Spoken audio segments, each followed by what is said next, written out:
Hello friends, नमस्कार। स्वागत है आप सभी का हमारे यूट्यूब चैनल जीनियस 40 में। मित्रों, एसएससी जीडी और आरआरबी एनटीपीसी से संबंधित स्टैटिक जीके के जो प्रैक्टिस सेट की सीरीज है, ये हमारा 24वां प्रैक्टिस सेट है। मित्रों, आइए आज के इस प्रैक्टिस सेट में एसएससी जीडी और एनटीपीसी से संबंधित महत्वपूर्ण प्रश्नोत्तरी को सॉल्व करें।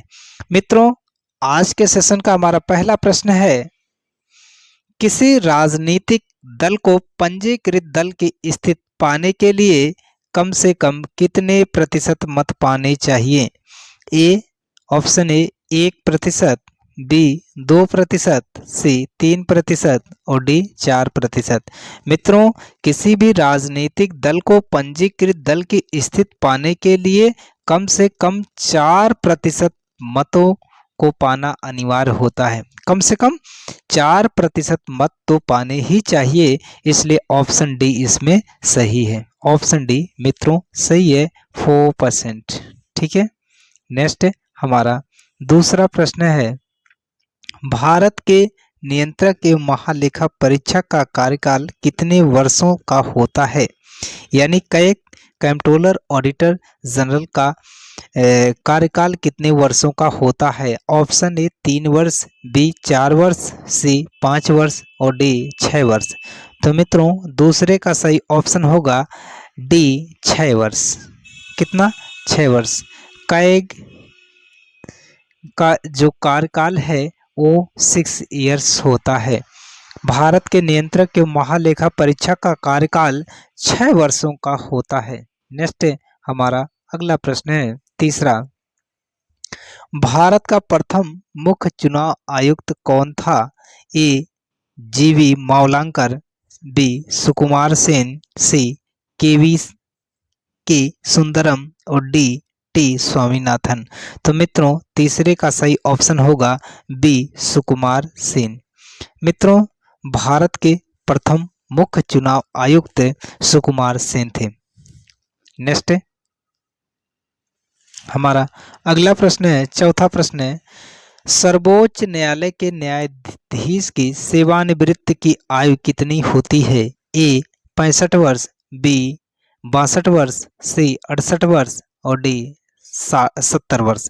तो मित्रों, चौथे का सही ऑप्शन होगा ए 65 वर्ष। मित्रों, सर्वोच्च न्यायालय के न्यायाधीश की सेवानिवृत्ति आयु 65 वर्ष होती है। नेक्स्ट हमारा पांचवा प्रश्न है, महात्मा गांधी का राजनीतिक गुरु कौन था? महात्मा गांधी के राजनीतिक गुरु कौन थे? Option A Gopal Krishna Gokhale, B Bal Gangadhar तिलक, सी अरविंद घोष और डी लाला लाजपत राय। तो मित्रों, सही ऑप्शन है गोपाल कृष्ण गोखले। ऑप्शन ए, पांचवें का ऑप्शन ए सही होगा। महात्मा गांधी, मैंने पिछले वीडियो में बताया था, महात्मा, मित्रों एक सेकंड, महात्मा गांधी, ठीक है, गांधी और प्लस मोहम्मद अली जिन्ना, दोनों के राजनीतिक गुरु कौन थे? गोपाल कृष्ण गोखले थे। ठीक है। और महात्मा गांधी ने अपने गुरु गोपाल कृष्ण गोखले को पुण्यात्मा की उपाधि दिया, जबकि जिन्ना ने गोपाल कृष्ण गोखले को ऋषि की उपाधि दिया था और स्वयं को मुस्लिम गोखले कहते थे। ठीक है। नेक्स्ट अगली पॉइंट, आप ऑप्शन ए गोपाल कृष्ण गोखले सही करें। नेक्स्ट छठा प्रश्न है, सूफी परंपरा में पीर से क्या आशय है? ऑप्शन ए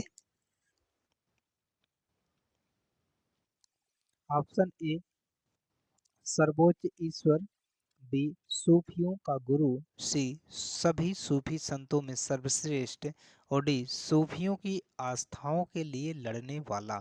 तो मित्रों, छठे का ऑप्शन बी सही होगा, सूफियों के गुरु।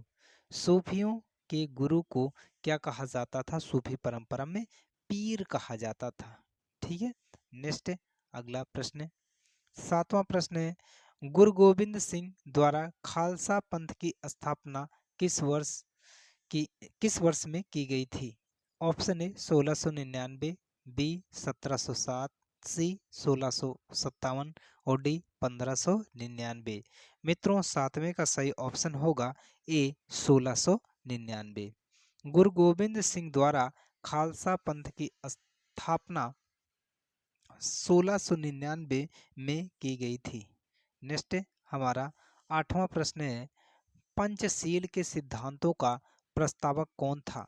ए महात्मा गांधी, बी स्वामी दयानंद सरस्वती, सी पंडित जवाहरलाल नेहरू और डी महात्मा गांधी। तो मित्रों इसमें सही ऑप्शन होगा सी। मित्रों 8वें का जो सही ऑप्शन होगा वो कौन सा? सी, पंडित जवाहरलाल नेहरू। नेक्स्ट 9वां प्रश्न है, 12 अप्रैल 1944 को सुभाष चंद्र बोस ने एक नगर में भारतीय राष्ट्रीय सेना का झंडा फहराया था। वह नगर इस समय किस राज्य या अथवा केंद्र शासित प्रदेश में है? ऑप्शन ए अंडमान एवं निकोबार द्वीप समूह, बी त्रिपुरा, सी मणिपुर और डी मिजोरम। मित्रों इसकी चर्चा पहले भी हो चुकी है, तो 9वें का सही ऑप्शन होगा सी मणिपुर। कौन सा? मणिपुर। नेक्स्ट अगला प्रश्न,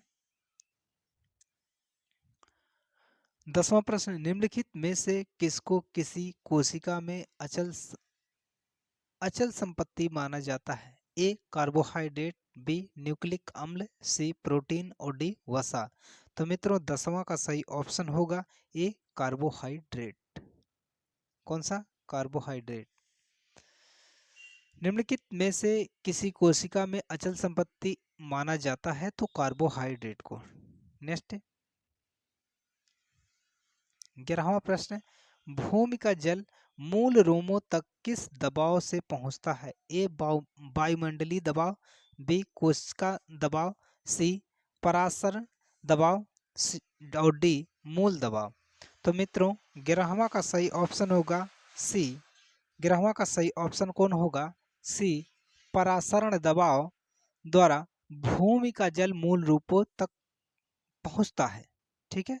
नेक्स्ट 12वां प्रश्न है, मधुमक्खियों के प्रजनन एवं प्रबंधन को क्या कहते हैं? ए सेरिकल्चर, बी सिल्वीकल्चर, सी पिसिकल्चर और डी एपीकल्चर। तो मित्रों 12वां का सही ऑप्शन होगा डी एपीकल्चर। मधुमक्खियों के प्रजनन एवं प्रबंधन को एपीकल्चर कहते हैं। नेक्स्ट हमारा 13वां प्रश्न है मित्रों, रक्त के स्कंदन हेतु कौन सा विटामिन आवश्यक है? A vitamin B, B vitamin C, C vitamin K और विटामिन ई। तो मित्रों 13वां का सही ऑप्शन होगा सी विटामिन के। कौन सा? विटामिन के। विटामिन के रक्त के स्कंदन हेतु आवश्यक है। नेक्स्ट हमारा अगला प्रश्न है 14वां प्रश्न है, लाल रक्त कणिकाओं, कौन सा? लाल रक्त कणिकाओं का औसत जीवन काल लगभग कितने समय का होता है? ए 100 से 200 दिन, बी 100 से 120 दिन, सी 160 से 180 दिन और डी 150 से 200 दिन।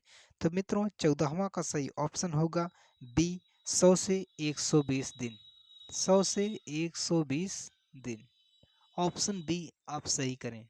नेक्स्ट, लाल रक्त कणिकाओं का औसत जीवन काल लगभग 100 से 120 दिन का होता है।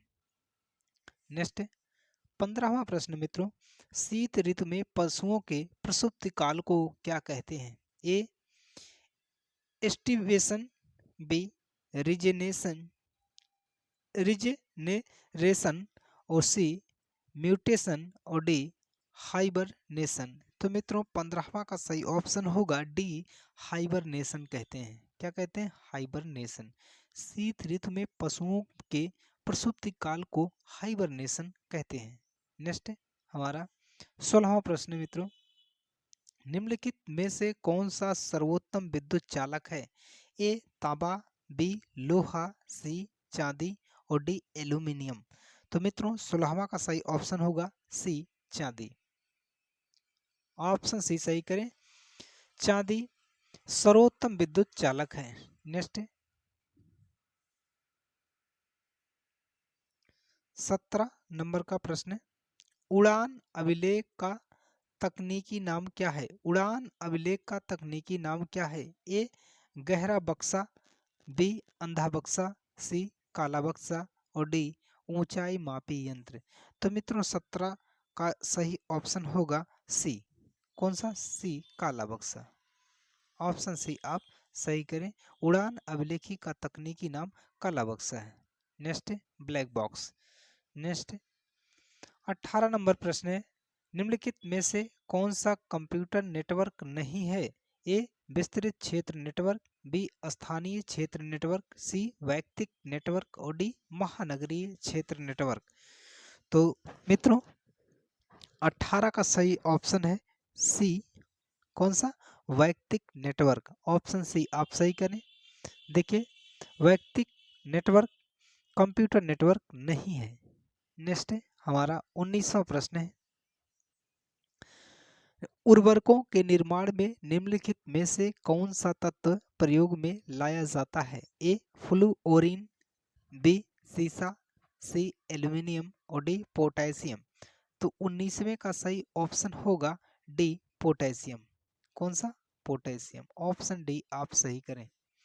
उर्वरकों के निर्माण में निम्नलिखित में से पोटेशियम तत्व प्रयोग में लाया जाता है। नेक्स्ट हमारा 20वां प्रश्न है, प्राकृतिक रबड़ किसका बहुलक है?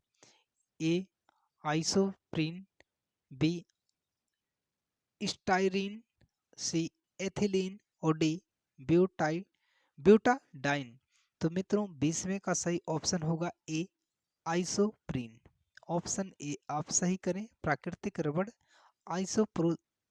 आइसोप्रीन का बहुलक है। नेक्स्ट हमारा 21वां प्रश्न है, सूर्य की सतह पर हाइड्रोजन के अलावा दूसरा कौन सा तत्व बहुतायत में पाया जाता है? ए हीलियम, बी ऑर्गन, सी नियॉन और डी ऑक्सीजन। तो 21वें का सही ऑप्शन ए होगा हीलियम।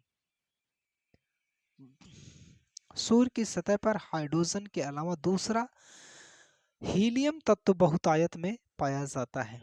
नेक्स्ट हमारा, जैसा कि हमने ज्योग्राफी में इसकी चर्चा किया था, हमारा 22वां प्रश्न है, निम्नलिखित में से कौन सा एलपीजी का मुख्य घटक प्रमुख घटक है? A methane, B butane, C propane और डी एथेन। तो मित्रों 22वें का सही ऑप्शन होगा सी प्रोपेन। ऑप्शन सी आप सही करें, प्रोपेन। प्रोपेन एलपीजी का प्रमुख घटक है। नेक्स्ट फटाफट के अंदाज में देखते हैं 23वां प्रश्न है, IUCN द्वारा प्रमुख संकटग्रस्त जीवों को कितने वर्गों में वर्गीकृत किया गया है? ए 7 वर्गों में, बी 5 वर्गों में, सी 6 वर्गों में और डी 4 वर्गों में। तो 23वें का सही ऑप्शन होगा ए। ऑप्शन ए आप सही करें, 7 वर्गों में। कौन सा? 7 वर्गों। IUCN द्वारा प्रमुख संकटग्रस्त जीवों को 7 वर्गों में वर्गीकृत किया गया है। नेक्स्ट हमारा 24वां प्रश्न है, मीन माता रोग किस कारण से होता है? ए पारा, बी जस्ता, सी कैडमियम और डी सीसा। तो मित्रों इसमें 24वें का सही ऑप्शन होगा ए पारा। मीन माता रोग पारा के कारण होता है। ठीक है, तो कौन सा ऑप्शन सही है? ऑप्शन ए पारा। नेक्स्ट 25वां प्रश्न है, ओजोन परत कहाँ पाई जाती है? ए समताप मंडल में, बी बहिर्मंडल में, सी क्षोभ मंडल में और डी आयन मंडल में। तो 25वें का सही ऑप्शन होगा ए। ऑप्शन ए सही है, समताप मंडल। कौन सा? समताप मंडल। ओजोन परत कहाँ पाई जाती है? तो समताप मंडल में पाई जाती है। नेक्स्ट 26वां प्रश्न है मित्रों, पहली बार परमाणु बम कहाँ फेंका गया था? ए टोक्यो, बी हांगकांग, सी नागासाकी। ये तीनों में नहीं फेंका, तो इसमें सही ऑप्शन है हिरोशिमा। कौन सा? हिरोशिमा। तो 26 का ऑप्शन डी सही करें। 26 का सही ऑप्शन है डी, हिरोशिमा में पहली बार परमाणु बम फेंका गया था। नेक्स्ट 27वां, युआन किस देश की मुद्रा है? Option A Japan, B Italy, C Yugoslavia, D चीन। सही ऑप्शन होगा डी चीन। ऑप्शन डी इसमें सही है। चीन, क्योंकि युआन युआन चीन देश की मुद्रा है। नेक्स्ट है हमारा 28वां प्रश्न है मित्रों, निम्नलिखित में से कौन सा प्रक्षेपास्त्र वायु से वायु वाला प्रक्षेपास्त्र है? ए पृथ्वी, बी अस्त्र, सी आकाश और डी अग्नि। तो मित्रों सही ऑप्शन होगा 28 का बी अस्त्र। कौन सा? 28 का बी अस्त्र।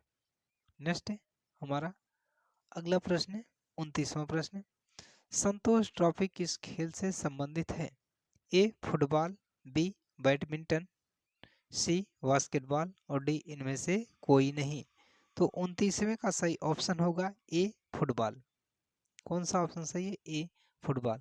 संतोष ट्रॉफी किस खेल से संबंधित है? तो फुटबॉल खेल से संबंधित है। 30वां प्रश्न, कथकली शास्त्रीय नृत्य किस राज्य से शुरू हुआ था? ए कर्नाटक, बी बी तमिलनाडु, सी राजस्थान और डी केरल। तो मित्रों सही ऑप्शन होगा डी केरल। कौन सा? ऑप्शन डी आप सही करें, केरल। मित्रों कथकली शास्त्रीय नृत्य केरल राज्य से शुरू हुआ था।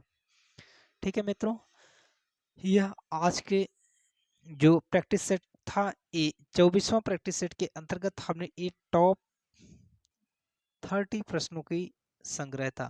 ठीक है मित्रों, यदि वीडियो पसंद आए तो वीडियो को आप लाइक करें, शेयर करें और कमेंट करें जहां भी जैसा लगा आपको वीडियो। और हमारे चैनल पे पहली बार आए तो हमारे चैनल को जरूर सब्सक्राइब करें। मिलते हैं कल एक दूसरे वीडियो में, तब तक के लिए धन्यवाद, नमस्कार।